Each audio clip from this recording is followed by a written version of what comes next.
Monggo para jemaah yang dirahmati Allah, taqaddam min majelis ada ya. Silakan untuk mendekat merapat ya. Silakan duduk. Insyaallah kita akan Insyaallah kita akan lanjutkan pembahasan kita minal kitab Fikih Nawazil atau Fikih Kontemporer karyanya Abu Ubaidah Yusuf bin Mukhtar Asy-Syidawi berdasarkan dalil dan kajian dan juga kaidah ilmiah di dalamnya. Dan pada pertemuan kali ini kita akan membahas hal yang sering ya, kita dapati di dalam kehidupan, terutama dalam ibadah sholat, yaitu judulnya apabila handphone berdering atau handphone menyala di tengah-tengah sholat, baik itu sholat wajib ataupun sholat sunnah. Lalu bagaimana kita akan menghadapi atau merespon ketika itu terjadi di dalam kehidupan kita. Bismillahirrahmanirrahim. Innal hamdalillah nahmaduhu wa nasta'inuhu wa nastaghfiruh wa na'udzu billahi min shururi anfusina wa min sayyiati a'malina. May yahdihillahu fala mudilla lahu wa may yudlil fala hadiya lahu. Asyhadu an la ilaha illallah wahdahu la syarika lahu wa asyhadu anna Muhammadan abduhu wa rasuluhu la nabiyya ba'dahu. Allah Ta'ala fil Qur'anil Karim, a'udzu billahi minasyaitonir rajim. Wa atakum min kulli ma sa'altumuhu wa in ta'uddu ni'matallahi la tuhsuha innal insana lazalumun kafarun. Segala puji bagi Allah Subhanahu wa Ta'ala yang telah melimpahkan nikmat bagi kita semua. Semoga Allah Azza wa Jalla memberikan kita kemudahan di dalam meningkatkan iman dan takwa. Dan semoga Allah Azza wa Jalla jadikan keluarga kita sakinah, mawadah, warahmah. Dan semoga Allah Azza wa Jalla berikan kita rezeki yang halal, berkah, berlimpah. Dan semoga Allah Azza wa Jalla wafatkan kita dalam keadaan husnul khotimah. Dan kita semua dimasukkan ke surganya Allah Azza wa Jalla. Salawat serta salam kepada junjungan Nabi besar Rasulullah sallallahu alaihi wasallam beserta keluarganya, sahabatnya dan juga umat yang mengikuti beliau hatta yaumul qiyamah. Mudah-mudahan Allah perkenankan kita untuk bisa bertemu dengan baginda Rasulullah sallallahu alaihi wasallam. Amin ya rabbal alamin. Dari para jemaah majelis parkiran dakwah yang dirahmati Allah, kaifa halukum jami'an, gimana kabarnya? Gimana kabarnya jemaah? Alhamdulillah ya. Tapi pembahasan kita apa hari ini tadi? Membahas apa Pak? Apa Ibu? Ya. Bila handphone berdering di tengah-tengah sholat ya. Nah, sebelum kita akan membahas yang paling utama ya, tentang masuk di babnya, maka saya akan menjelaskan dulu ya. Tes 1 2 3 ya. Saya akan menjelaskan dulu. Tes 1 2. Ini mic-nya agak tersendat-sendat ini. Ya. Saya kaifa ada? 1 ya? Oke. Masih 2 sih. Ya. Tes ya. Saya piye gini. Dites bunyi tes Ya, ya. Oke. Oke. Saya akan membahas tentang makna dulu. Nggak dengar ya? Makna dulu. Maknanya dan tes 1 2. Oke, ini mana ini?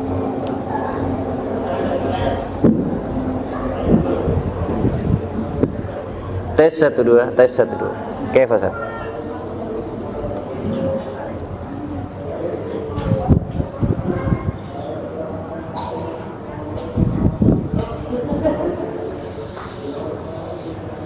Alhamdulillah.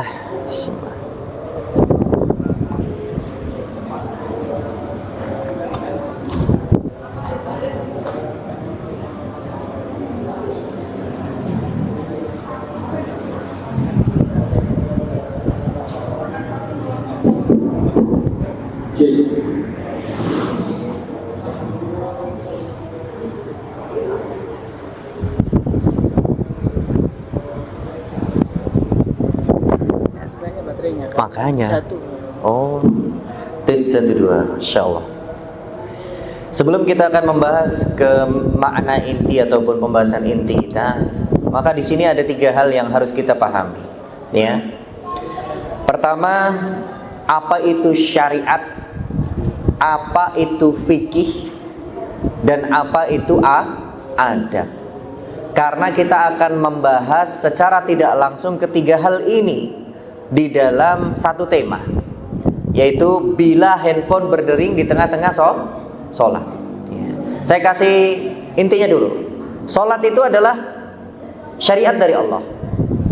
Sholat itu syariat, ya. Lalu tata cara sholat, tata caranya sholat itu adalah fikih. Bagaimana kita sholat? Misalkan sholat subuh, lalu sholat asar, atau sholat maghrib dan sholat lainnya, maka tata caranya minal awal, ya, takbiratul ihram, ya, hatta salam, sampai nanti salam, itu semua berkaitan dengan ilmu fikih. Lalu yang ketiga, ketika handphone itu berdering, misalkan ini handphone, ya, tolet gitu ya. Nah, itu bagaimana kita mensikapinya, bagaimana kita merespon, itu namanya ilmu adab. Pertama, saya ingin memberikan contoh.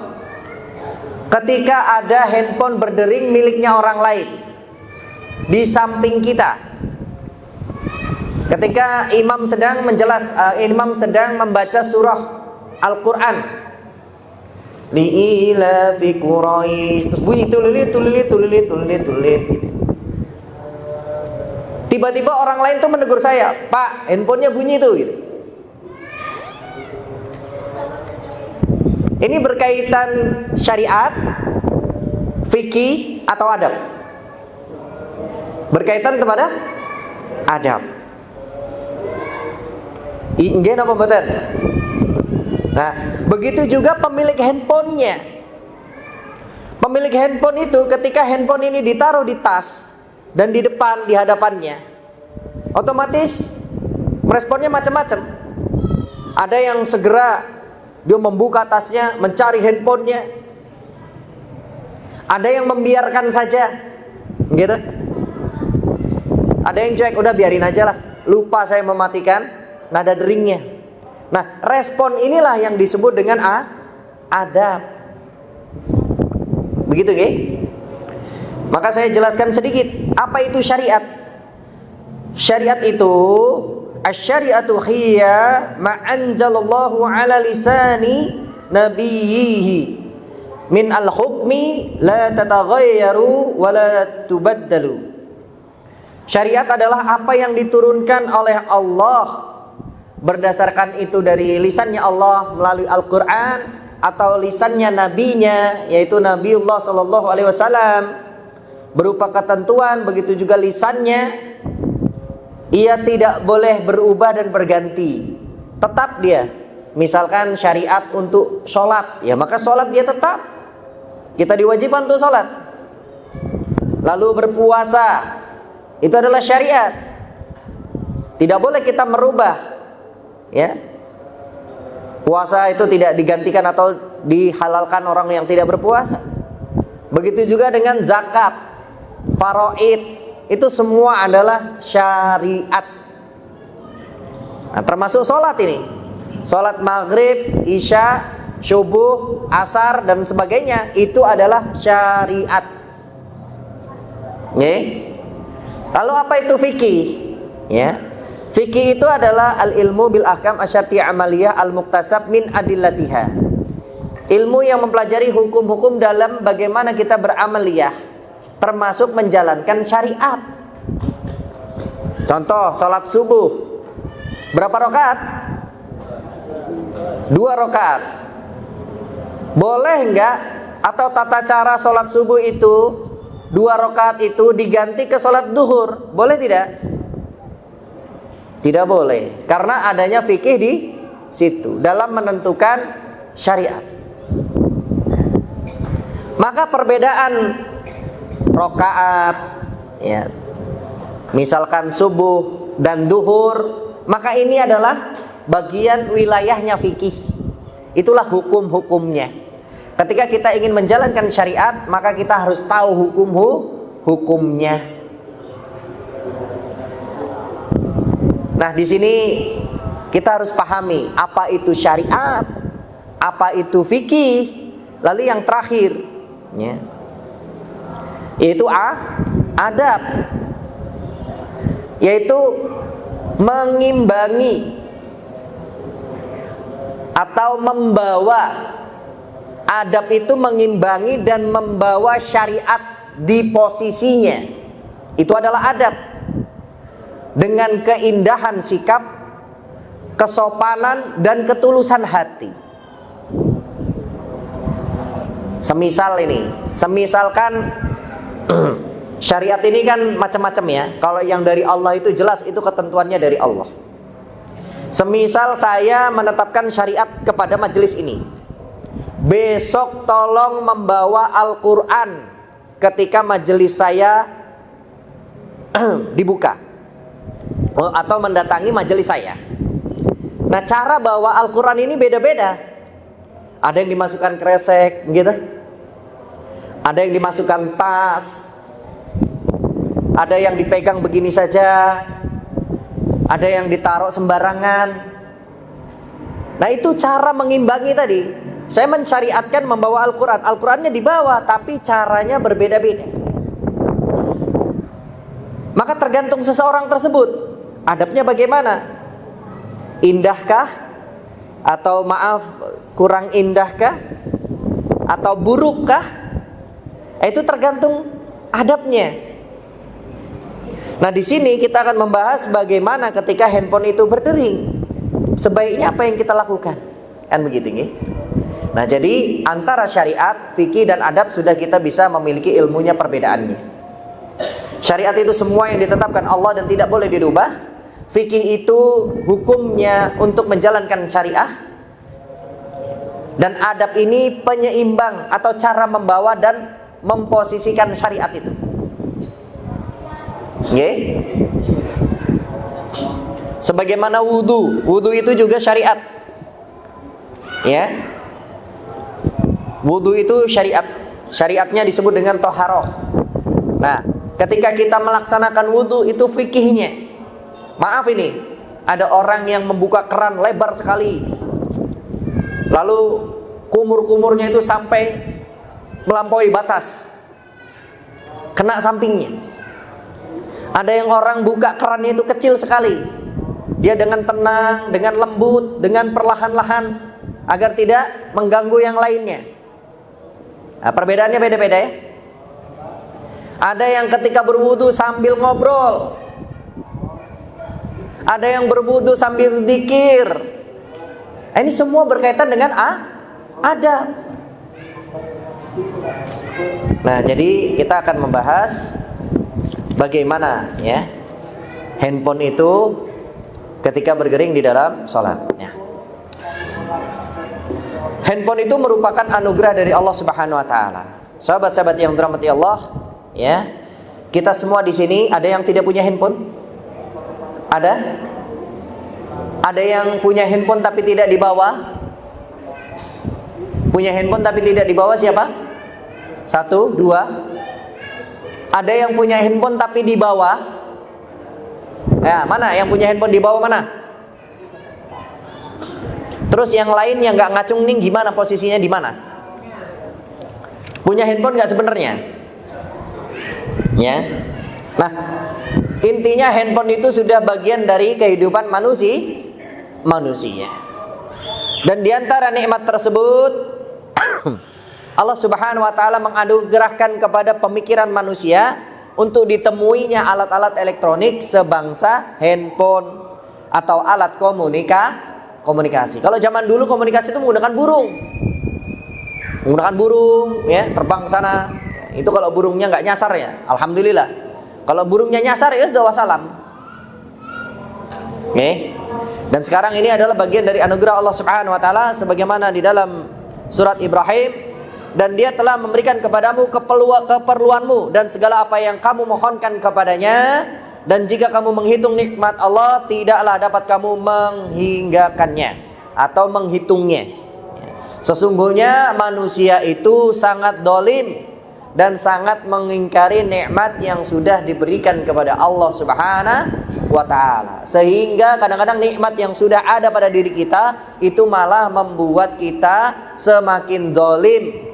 Kepada apa? Kepada syariat, kepada fikih, kepada adab. Ya, hablum minallah, hablum minanas. Kita berbuat zalim. Ya, dan kita menormalisasikan perbuatan zalim atas nama apa? Atas nama kebanyakan orang.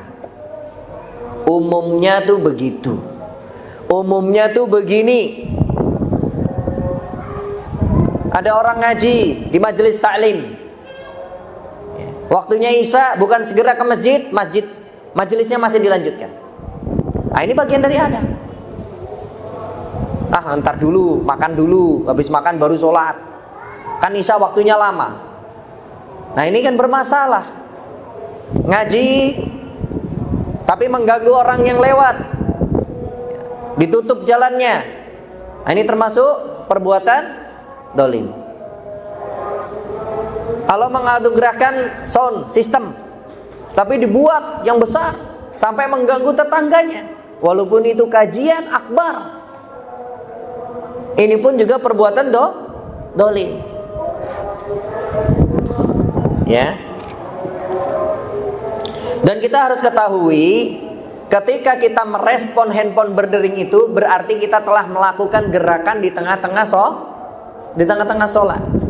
Nah, macam-macam gerakan di dalam sholat itu hukumnya macam-macam. Ya, pertama wajib, itu gerakan untuk suatu kewajiban dalam sholat, seperti gerak untuk menghadap kiblat, atau melepaskan misalkan peci atau kacamata atau sesuatu hal di tangan kita yang itu terkena potensi najis.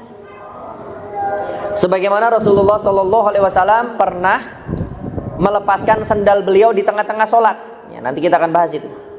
Ya. Dan sebagainya. Maka ini adalah gerakan-gerakan yang diwajibkan di dalam sholat. Lalu hukum yang kedua, gerakan yang sunnah, yaitu gerakan dalam sholat seperti untuk memperbaiki shaf. Nah, ini yang sering orang tidak ketahui. Ketika di depan kita itu ada orang longgar shafnya, kita di belakang, itu boleh kita maju untuk menutupi shaf yang di depan. Itu adalah gerakan sunnah. Atau ketika ada anak kecilnya pergi, sudah 1 rakaat dia tidak kembali, maka ini sunnah kita merapatkan shaf di samping kita.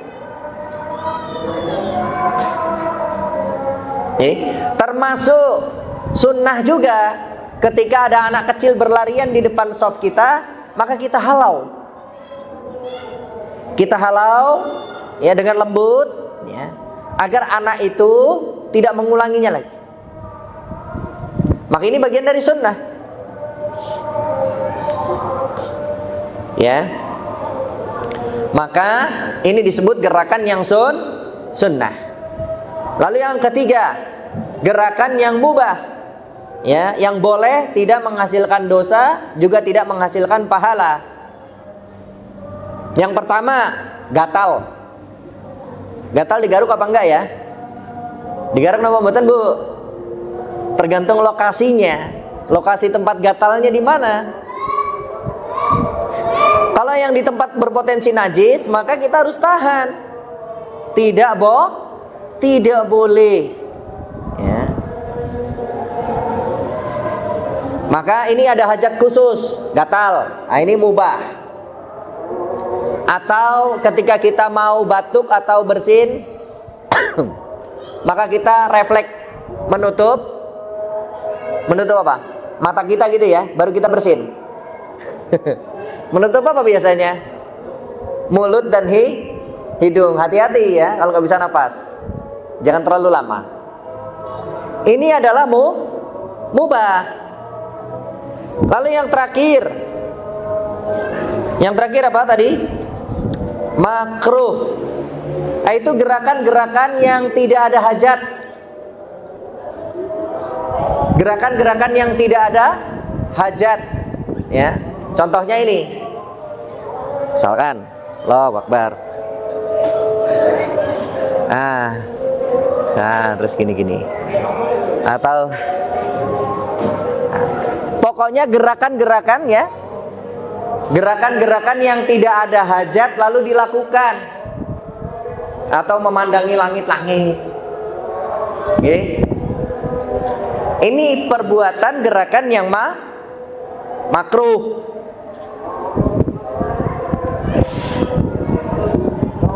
Nah, dari penjelasan keempat ini, kira-kira kalau handphone kita berdering, itu masuk yang mana?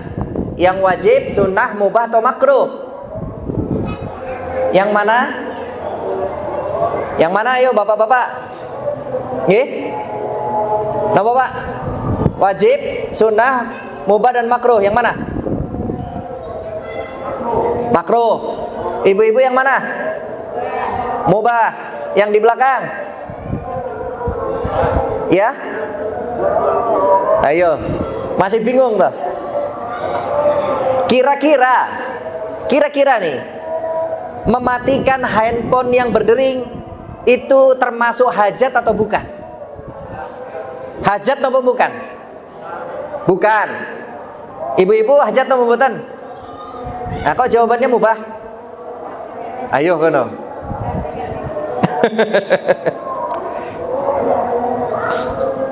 Oke. Kita akan bahas. Maaf ya, ada yang terakhir, yaitu haram. Gerakan yang haram, yaitu gerakan yang banyak berkesinambungan dan bukan karena darurat dan cenderung menjolimi atau mengganggu orang lain. Maaf, ini sering kan kalau kita sholat isya, sholat taraweh, teman kita itu disenggol, gitu. Atau kita ngobrol sama teman kita, atau kita memukul iseng, atau kita menjorokkan, atau kita meloroti sarungnya. Nah, itu perbuatan yang haram, karena sudah cenderung menzalimi atau menyakiti atau membuat sengketa dalam bermuamalah.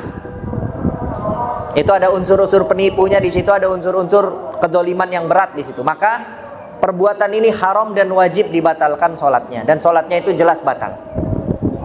Oke, yang berkesinambungan. Nah, baik.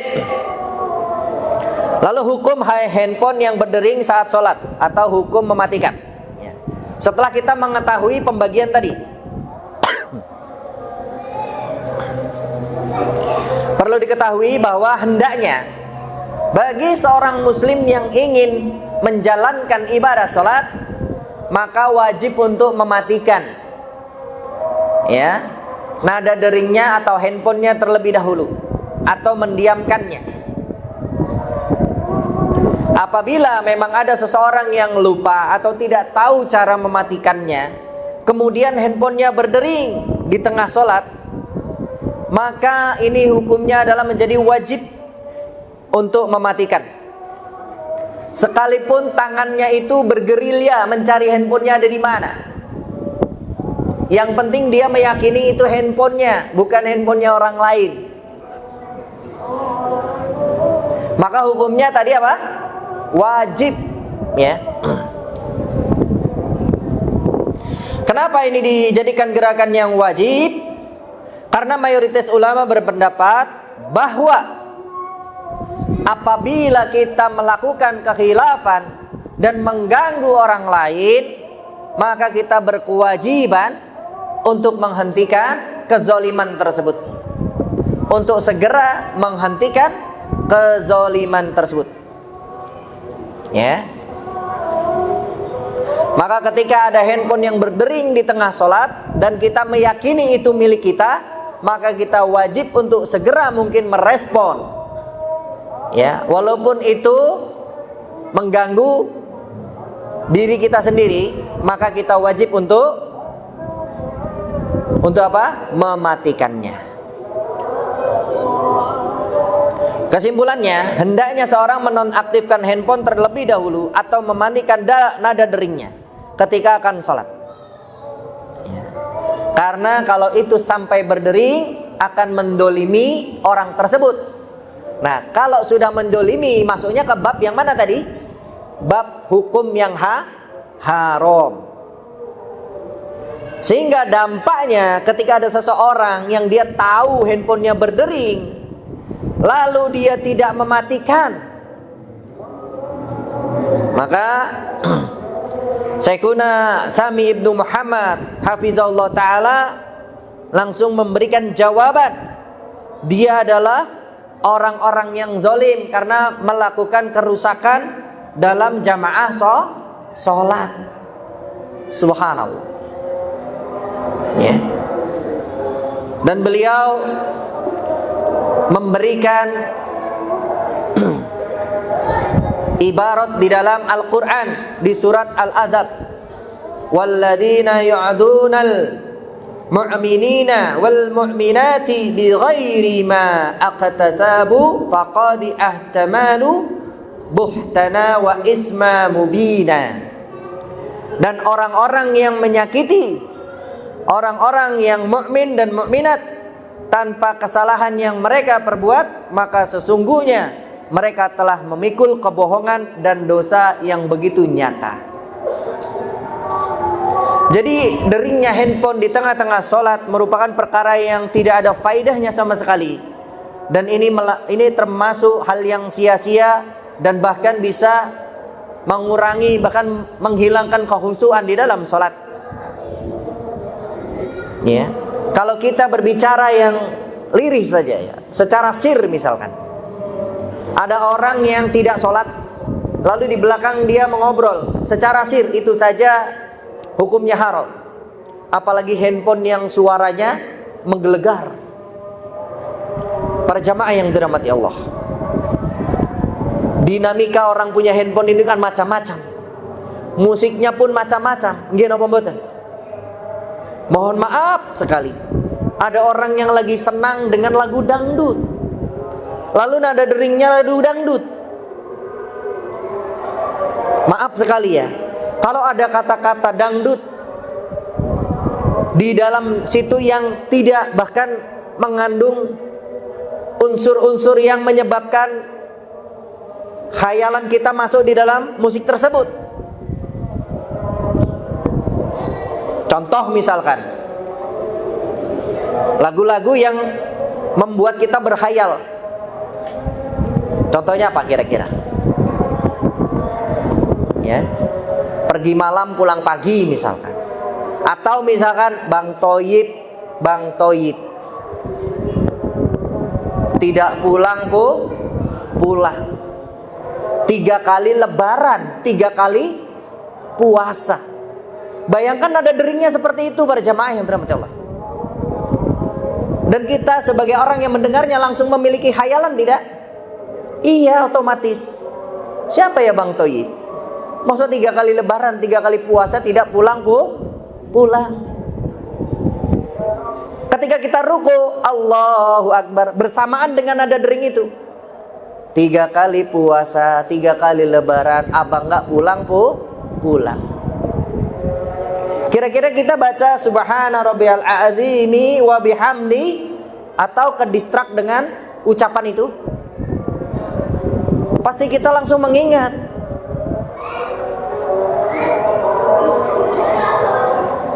Nah, inilah maksudnya yang disampaikan Syekhuna Sami Ibnu Muhammad hafizahullah ta'ala, langsung memberikan jawaban yang singkat padat, ya, namun mengerikan bagi pelakunya. Jika ia tidak mematikan, maka termasuk orang yang melakukan kerusakan di dalam majelis sholat. Subhanallah. Para jamaah yang dirahmati Allah, ini ada acara nih, majelis taklim. Tiba-tiba ada satu orang yang menangis terseduh-seduh. Itu saja membuat gaduh di majelis taklim tersebut. Yang padahal majelis taklim tersebut hukumnya sunnah. Lalu bayangkan ada orang yang di majelis wajib, yaitu tempatnya sakral, tempatnya orang-orang sholat, orang-orang beribadah, orang-orang sedang berkomunikasi kepada Allah Subhanahu wa ta'ala. Tiba-tiba ada satu orang yang menyebabkan itu menjadi kerusakan di dalam majelis tersebut. Ada satu orang yang lupa mematikan nada dering handphonenya, lalu nyala dengan keras dan bergema di dalam satu majelis. Dari imam sampai shaf yang paling belakang, itu semua mendengar. Apa enggak kerusakan yang besar ini namanya? Membuat gaduh. Makanya para jamaah yang dirahmati Allah, ketika kita masuk masjid,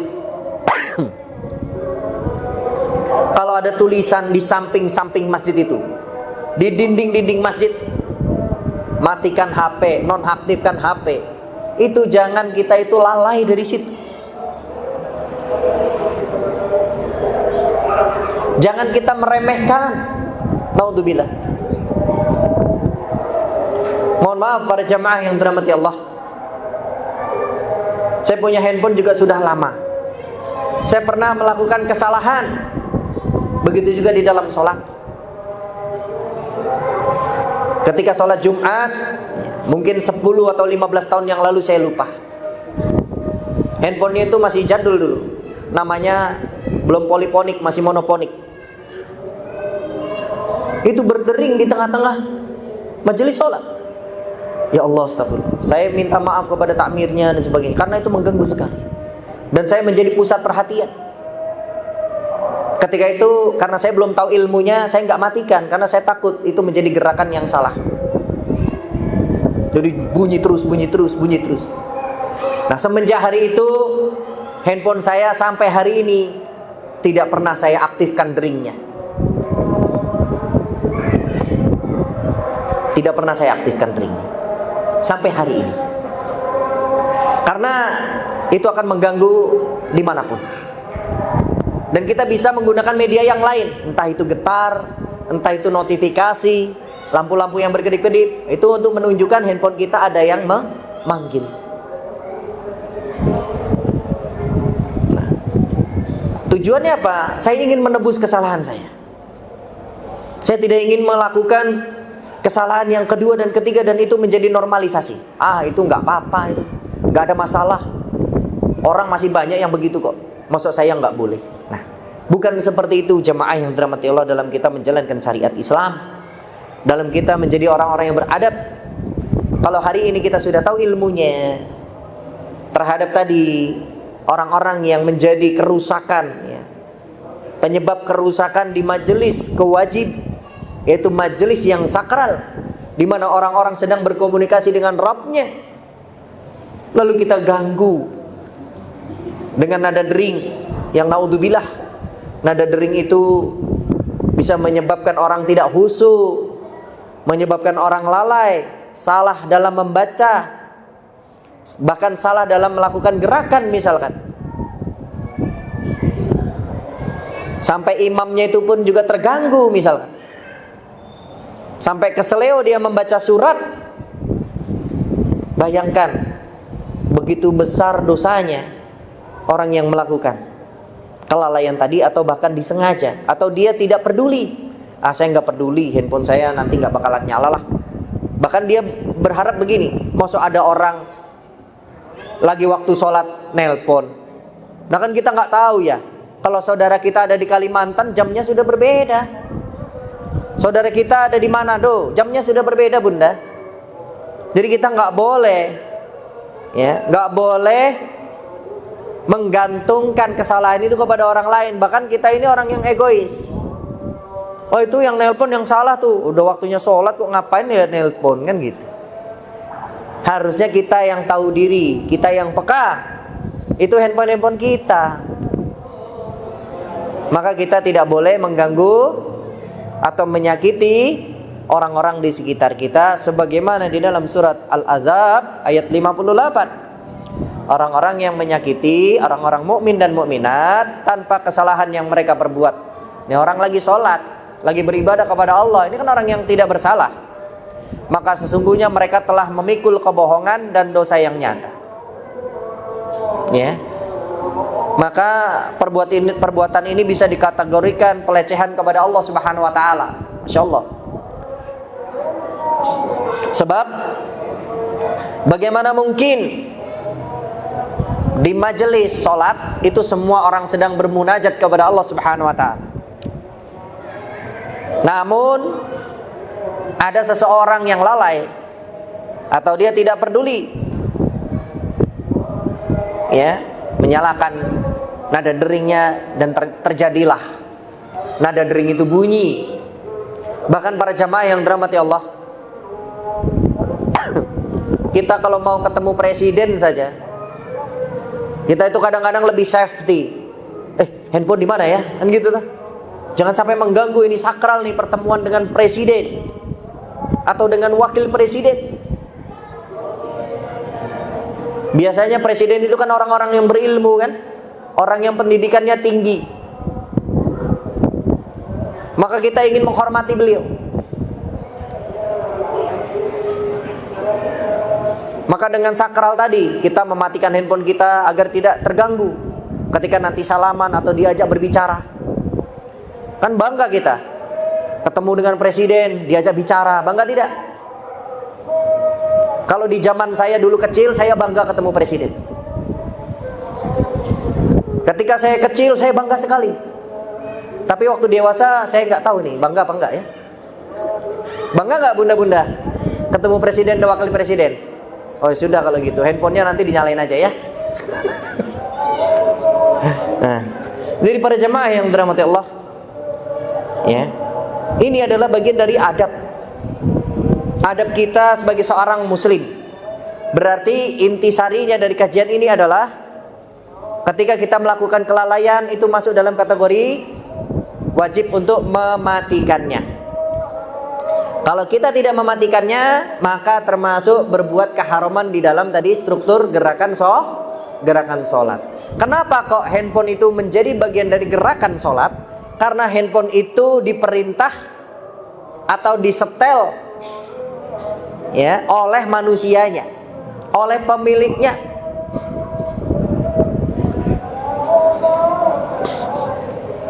Sebagaimana, maaf sekali, sebagaimana jenengan pakai pakaian atau pakai sarung tapi ketinggian,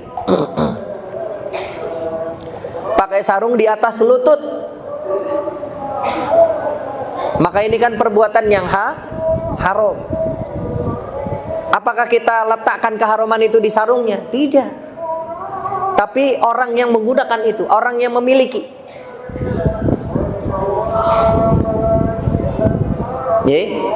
Atau ketika jenengan sholat pakai topeng Kamen Rider,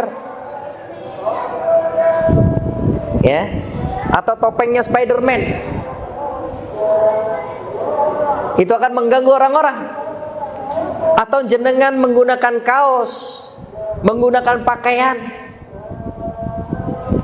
yang di belakangnya ada gambar Red Devil misalkan, Red Bull misalkan. Itu akan mengganggu orang yang di belakang. Nah, ini berbuat keharuman namanya. Kita nggak boleh meletakkan keharuman kepada bendanya, tapi pemiliknya dan yang menggunakannya, yang membawanya. Maka itulah yang mengenai keharuman tersebut.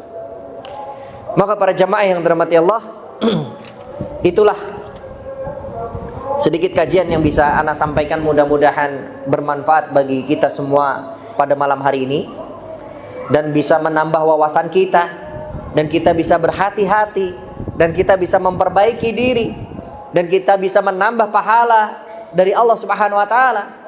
Itulah tujuan kita hadir di majelis taklim ini, hadir di kajian ilmu ini. Tujuannya untuk memperbaiki diri kita, merubah dari yang tidak tahu menjadi tahu, yang tadinya tahu menjadi paham, dan yang tadinya paham kita bisa menjadi amalan soleh dan amal jariyah. Maka tentunya kita bersyukur kepada Allah Subhanahu wa taala, dijadikan bagian dari kaum muslimin dan muslimat, dan dipertemukan dengan orang-orang yang saleh. Orang-orang yang salehah itu menjaga kita di dunia dan di akhirat.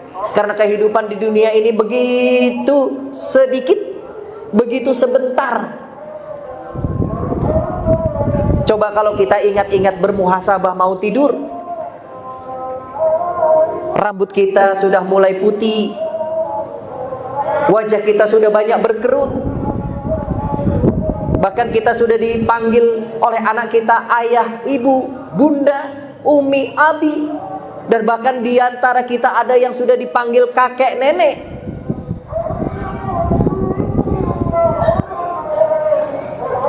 Kira-kira apa yang sudah kita persiapkan ketika nanti Allah Azza wa Jalla panggil kita, ketika malaikatullah menjemput kita?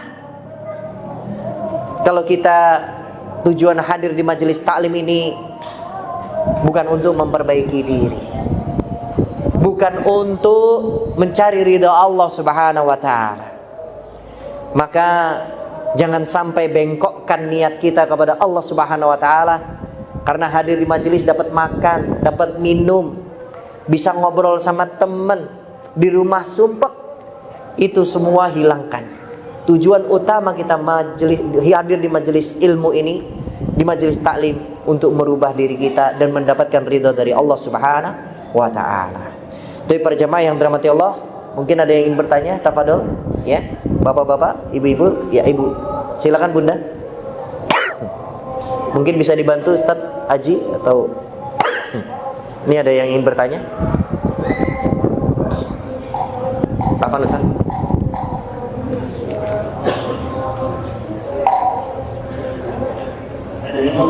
Ya sebelah kanan.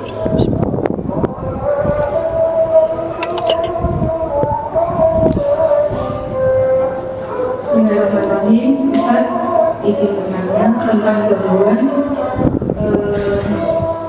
ketika sholat berjamaah selain dari HP. Tadi kan dijelaskan kalau HP berbunyi itu sangat mengganggu. Kemudian pertanyaan saya, bagaimana jika gangguan itu berasal dari hal lain, tapi itu sangat mengganggu? Bisa anak nangis yang sangat keras gitu. Kemudian mungkin ada gangguan karena anak kadang-kadang kan ada jamaah anak-anak ya, itu berteriak-teriak lumayan pada saat berlangsungnya jamaah sholat. Demikian pertanyaan saya. Mohon penjelasannya.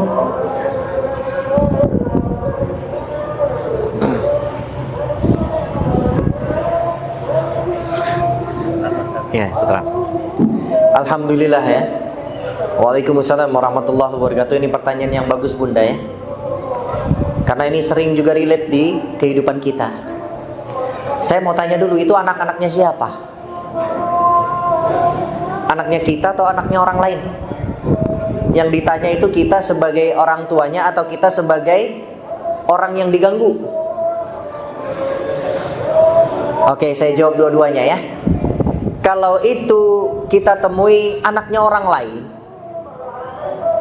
lain, dan kita punya kesempatan untuk menegurnya, boleh kita tegur. Dek, jangan berisik. Boleh. Ya. Nah, jangan berisik. Boleh, sangat boleh. Karena dia ini teriak-teriak atau dia lari-lari, tidak ada yang memberi informasi ke dia. Setelah 2-3 kali dia lari sana, lari sini, boleh kita memberi informasi. Gimana Ustaz? Ketika sholat boleh, ketika ada orang yang dekat dengan beliau. Contoh misalkan dia tergantung di saf mana lari-larinya. Kadang kan dia melewati saf, maka boleh kita halau, kita berhentikan, lalu kita sampaikan, "Dek, jangan lari-lari, nanti jatuh." Selesai. Itu kewajiban orang, bukan orang tuanya. Tapi kita bisa melihat dulu, ya. Tapi kalau ini orang tuanya, wajib dia ke belakang mencari itu anaknya. Wajib dia cari. Wajib dia cari, wajib dia nasihati. Karena ini sangat mengganggu. Maka para jamaah yang dirahmati Allah, pendidikan Islam di rumah itu jauh lebih penting dibandingkan pendidikan Islam di sekolah. Karena di rumah itu kita ajarkan adab dan akhlak kepada anak-anak kita. Kita janjikan, kita nasihati. Mama, ayah akan ajak ke masjid, tapi ingat tidak boleh berisik. Tapi ingat tidak boleh mengganggu orang lain. Ancamannya jangan dipukul, jangan dimasukkan ke kamar mandi, jangan dimatikan lampunya, itu tidak mendidik. Ya, jangan dikasih ancaman, tapi dikasih pemahaman. Dikasih pemahaman, kira-kira adik kalau dijolimin orang mau tidak? Kalau ada orang teriak di telinganya adik mau tidak? Begitu. Nah sama, ketika adik teriak, adik lari-lari, itu mengganggu orang lain. Nah caranya dikasih analogi-analogi yang seperti itu. Maka kewajiban orang tua untuk menghentikan anak-anaknya ketika lari-lari yang mengganggu. Tapi kalau di majelis ini taklim, lari-lari seperti ini boleh tidak? Ya kalau ini masih dimaklumi.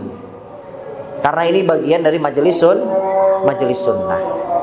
Tapi para jamaah yang dirahmati Allah, itu yang bisa Ana sampaikan, mudah-mudahan bermanfaat bagi kita semua. Sebelumnya saya mohon maaf apabila ada kata-kata yang salah, itu datangnya dari saya pribadi, dan apabila ada kebenaran datangnya dari Allah Azza wa Jalla. Syukran lakum ala husni istimaikum, jazakumullahu khairan katsiran. Kita akhiri dengan bacaan hamdalah, alhamdulillahirabbil alamin, dan kita tutup majelis ini dengan bacaan kifaratul majlis. Subhanakallahumma wa bihamdika asyhadu an la ilaha illa anta wa astaghfiruka wa atubu ilaik. Wassalamualaikum warahmatullahi wabarakatuh.